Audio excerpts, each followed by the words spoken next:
രാഗദ്വേഷം, ചിലതിനോടൊക്കെ പ്രത്യേക ഇഷ്ടം, ചിലതിനോട് വിദ്വേഷം. ഇത് ഉപേക്ഷിക്കാൻ പറ്റുമോ?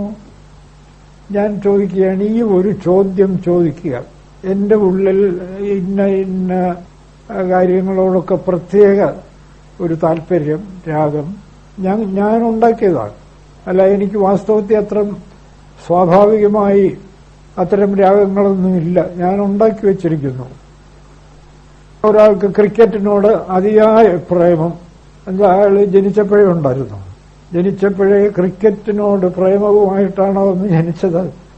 ഒന്നുമല്ല, ഇടയ്ക്കതങ്ങോട്ട് ഉണ്ടാക്കി അങ്ങോട്ട് ശീലിച്ചു വന്നപ്പോ ഒരു നിമിഷം അത് കാണാതിരിക്കാൻ വയ്യ ഉണ്ടെങ്കിൽ.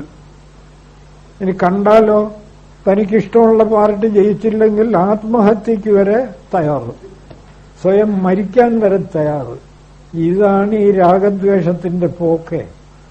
ഇതുള്ളിടത്തോളം എങ്ങനെയാ സത്യം തെളിയുക? ഞാൻ ആരെന്നെങ്ങനെ തെളിയും? ഞാൻ ശക്തമായ ഒരു അഭിലാഷം പുറത്തുനിന്ന് ഉണ്ടാക്കി എന്റെ മേൽ വച്ചുകെട്ടിയിരിക്കുക. എന്റെ യഥാർത്ഥ രൂപം എനിക്ക് എങ്ങനെ തെളിയും? ഇതുപോലെ തന്നെ എല്ലാ രാഗദ്വേഷങ്ങളും നമ്മൾ ഉണ്ടാക്കി വച്ചിരിക്കുന്ന മറകളാണ്.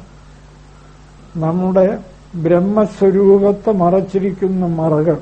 ഈ ബ്രഹ്മത്തെ കാണാൻ എളുപ്പമല്ല.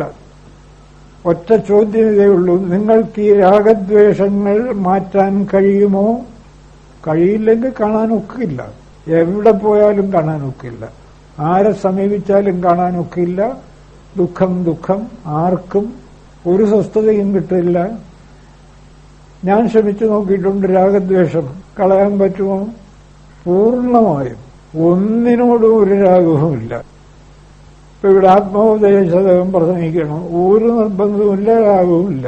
വേണമെങ്കിൽ പ്രസംഗിക്കാം, അല്ല എന്തെന്നോ. ഇതിനെന്താ ഇപ്പൊ പ്രയാസം?